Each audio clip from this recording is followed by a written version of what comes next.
घमंड किस बात का? महाकवि कालिदास बीच रास्ते में थे, उनको बहुत जोर की प्यास लगी। वहां एक पनिहारन पानी भर रही थी। कालिदास बोले, माते पानी पिला दीजिए, आपका बड़ा पुण्य होगा। पनिहारन बोली, बेटा मैं तुम्हें जानती नहीं, अपना परिचय दो, मैं पानी पिला दूंगी। कालिदास ने कहा, मैं मेहमान हूँ, कृपया पानी पिला दीजिए। पनिहारिन बोली, तुम मेहमान कैसे हो सकते हो? संसार में दो ही मेहमान हैं, पहला धन और दूसरा यौवन। इन्हें जाने में समय नहीं लगता। सच बताओ, कौन हो तुम? इस जवाब से पराजित कालिदास आश्चर्यचकित रह गए।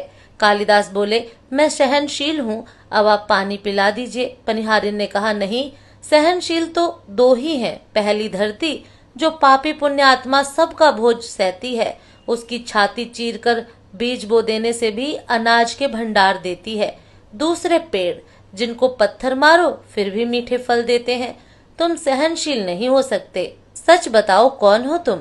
कालिदास मूर्छा की स्थिति में आ गए और तर्क वितर्क से झल्ला उठे। कालिदास बोले, मैं हठी हूँ।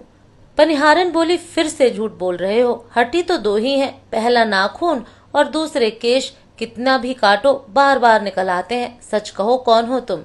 कालिदास अपने आप को अपमानित और पराजित हो चुके थे। कालिदास ने कहा, फिर तो मैं मूर्ख ही हूँ। पनिहारिन ने कहा, नहीं, तुम मूर्ख कैसे हो सकते हो? मूर्ख दो ही हैं, पहला राजा, जो बिना योग्यता के भी सब पर शासन करता है, और दूसरा दरबारी पंडित, जो राजा को प्रसन्न करने के लिए गलत बात पर भी तर्क करके उसको सही सिद्ध करने की चेष्टा करता है।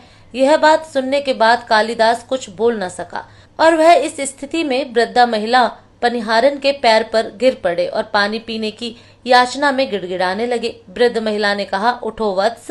आवाज सुनकर कालिदास ने ऊपर देखा तो साक्षात माता सरस्वती वहां खड़ी थी। कालिदास पुनः नतमस्तक हो गए। माँ ने कहा, शिक्षा से ज्ञान आता है, ना कि अहंकार से। तूने शिक्षा के बल पर प्राप्त मान और प्रतिष्ठा को ही अपनी उपलब्धि मान लिया और अहंकार कर बैठे, इसलिए मुझे तुम्हारी आंखें खोलने के लिए ये सब स्वांग करना पड़ा। कालिदास को अपनी गलती समझ में आ गई और भरपेट पानी पीकर वे आगे चल पड़े। इसीलिए कहते हैं, विद्वता पर कभी घमंड ना करें। घमंड विद्वता को नष्ट कर देता है। दो चीजों को कभी व्यर्थ नहीं जाने देना चाहिए, अन्न के कड़ को और आनंद के क्षण। घमंड किस बात का करते हो? आप निर्वस्त्र आए थे और निर्वस्त्र ही जाएंगे। आप कमजोर बनकर आए थे और कमजोर बनकर ही जाएंगे। आप बिना धन संपदा के आए थे और इसके बिना ही जाएंगे। आपका पहला स्नान भी आपने स्वयं नहीं किया और आपका अंतिम स्नान भी आप स्वयं नहीं कर पाएंगे। यही सच्चाई है। फिर किस बात का इतना घमंड, और फिर किस बात की इतनी दुर्भावना, किस बात की इतनी खुदगर्जी? इस धरती पर हमारे लिए बहुत ही सीमित समय है और हम मूल्यहीन बातों में बर्बाद कर रहे हैं।